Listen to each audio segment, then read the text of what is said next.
It was so compelling to me. I remember the first time I heard about it, and it was back in the early '90s. I was doing some freelance work for a racing magazine, and I was at the New York racetracks a lot, Belmont and Aqueduct, which was nice. I enjoyed that. And I got to know a Marine.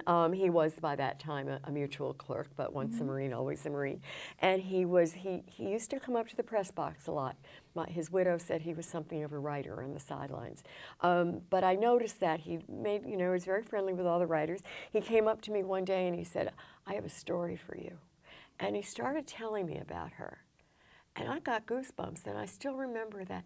And as he was telling me, I knew it wasn't just a horse story, that it was a story of the connection between these guys and this horse, and just the power in that, and that I had to find the guys, that it really was, all of them involved in this. And I found that just extraordinary. So tell me about her Reckless towards the end of the Korean War, or her work in the Korean War. Well, it was all about, supplying these recoilless rifles, except that there was more to it. Toward the very end of the war, the spring of 1953, as we were, we the powers that be knew that we were going to get out of this. This thing had gone on. But still, there was a terrible battle for the 5th Regiment, and that was the siege of the Nevada cities. And Reckless went virtually 24/7. I mean, no one could believe what she did. I mean, just this indomitable spirit of just holding forth, holding steady. There were 3 hills. We had them, the enemy wanted them, and they went after them hard, and one of them went down, and we let it go. That was Reno. Carson held Outpost Vegas. Went down, but we needed to get it back. And as I say, she hauled for the recoilless rifles in the day. At night, she was out hauling for the mortarmen, which is not something that was known, but I had a mortar chief call me, and he said it was my crew she was supplying. And had she not, we would have run out of ammunition. I mean, that's how, what she was doing for these guys. Tough situation. They cut her no quarter. I mean, she was a Marine. They treated her like... So she really helped. She really helped. Win the war. Yeah, she did. Marines will tell you that because of what she did, guys came out of that war alive, a lot of them, that would not have otherwise.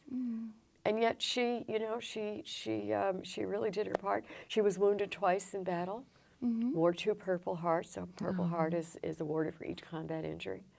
And every other medal and commendation and citation awarded every other member of that recoilless rifle. So now, how did they get her out of...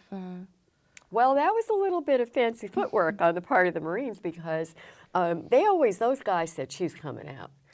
By golly, she's coming out. And they wrote a letter to Washington requesting funds, and Washington wrote back and said, no money. But, she was beginning to pick up a little bit of press and some fans in the States, and an executive for a freighter line stepped up and said, if you can get her to Yokohama, we'll bring her in on a freighter. And meanwhile, the Marines had, I think from the beginning they covered their bases, because the Marine Air Wing had said to them, well, they had asked, well, what would you say if you were asked to transport a horse, which would have been a first for them. They said, well, we would consider it a challenge. And eventually, all the parts went together. She had a great benefactor in Korea, and that was the head of the whole 1st Marine Division, who had promoted her to Sergeant, General Randolph McCall Pate. And he was really smitten with this horse, because he knew what she had done for his men in terms of the help and the camaraderie and all of that. And he was now Assistant Commandant. He had left Korea. He was in Washington. And I think either he or someone in his office just said, get her out of there.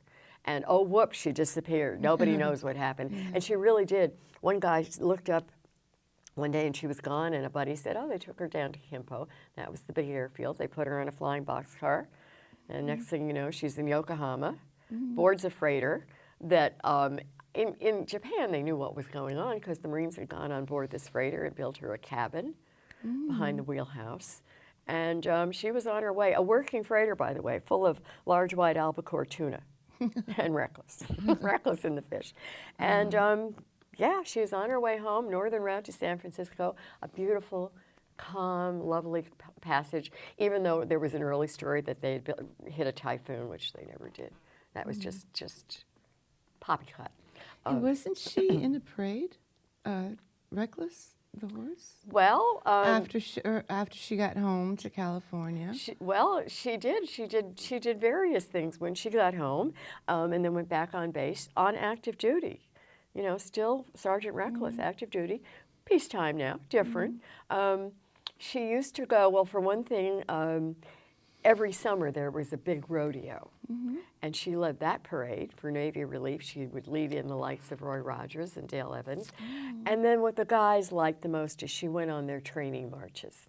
And they said anytime, these were the long marches that the Marines would go on several days sometimes, anytime the column was about to go through a town, they would bring her to the front.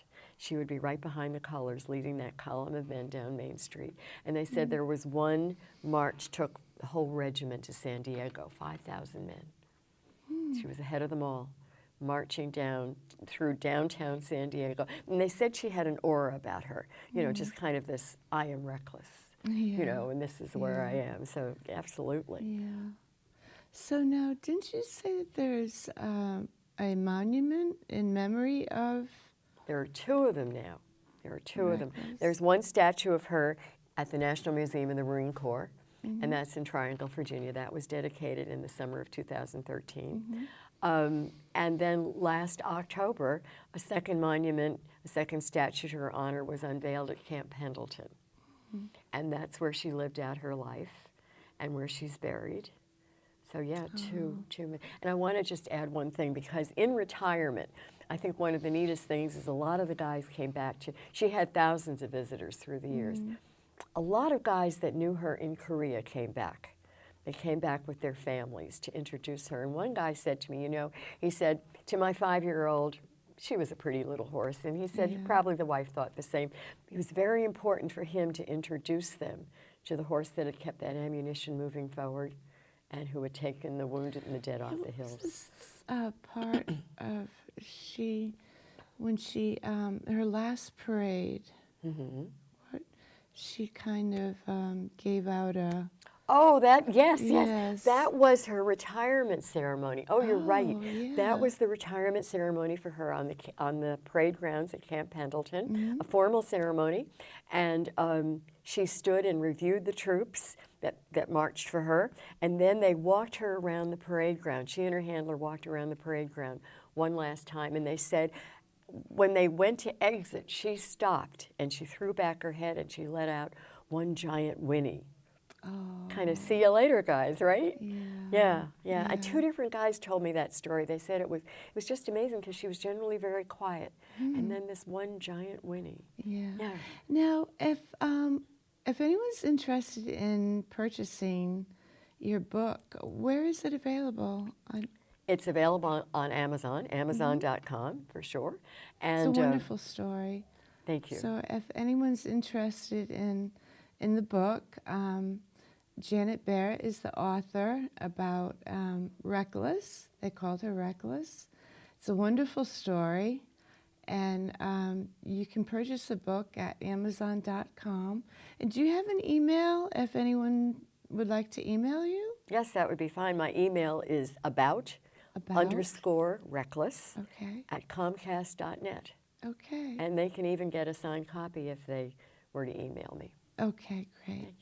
All right. Well, thank you, Janet, for joining me. And my pleasure. Thank you. I wish you luck in your book, and it's a wonderful story. So, yeah. Thank you so much for inviting me. Thank you very much.